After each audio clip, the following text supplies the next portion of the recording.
Hello అండి. ముందుగా అందరికీ నాకు స్వయం సమాచారం ఛానల్‌కి స్వాగతం. ఈరోజు మన మనీ మంత్ర విషయంలో ఏ విషయం గురించి అయితే చర్చించబోతున్నాను అంటే, ఈ ఒక్క రూ. 100 గనక మీ పర్స్‌లో గనక పెట్టుకున్నట్టయితే అంటే ఈరోజు ఎస్పెషల్లీ శుక్రవారం చేయొచ్చండి. మీరు నైట్ 11:00 వరకు కూడా ఈ రెమెడీ ట్రై చేయొచ్చు.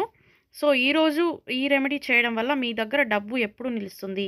మీ వాలెట్‌లో ఈ రూ. 100ని పెట్టుకోవాలి. అది ఏ రూ. 100 అనేది ఇవాళ ఇక్కడ డిస్కస్ అయితే చేద్దామండి. ఇక్కడ చూడండి మీకు కావాల్సిందల్లా కేవలం 4 రూ. 20 నోట్లు, 2 రూ. 10 నోట్లు. ఎన్ని 4 రూ. 20 నోట్లు, 2 రూ. 10 నోట్లను తీసుకొని వాటి కార్నర్స్‌కి పసుపు, కుంకుమనైతే పెట్టి మీ దగ్గర అత్తరు ఏదైనా ఉంటే సెంట్ కావచ్చు. దాన్ని అప్లై చేసేసి ఒక రెడ్ కవర్‌లో పెట్టి మీ వాలెట్‌లో అయితే ఒక సైడ్‌లో పెట్టుకొనేయాలి. దీన్ని ఎప్పుడు వాడకూడదు. చిరిగిపోయినట్టయితే గనక మార్చేసి వేరొక నోట్లు పెట్టుకోవాలి. ఇలా యూజ్ చేసిన నోట్లని మీరు హోమ సామాగ్రిని పర్చేస్ చేయొచ్చు. మీ దగ్గర 4 నోట్లు లేకపోయినా కనీసం ఒక రూ. 20 నోటు, ఒక రూ. 10 నోటుతో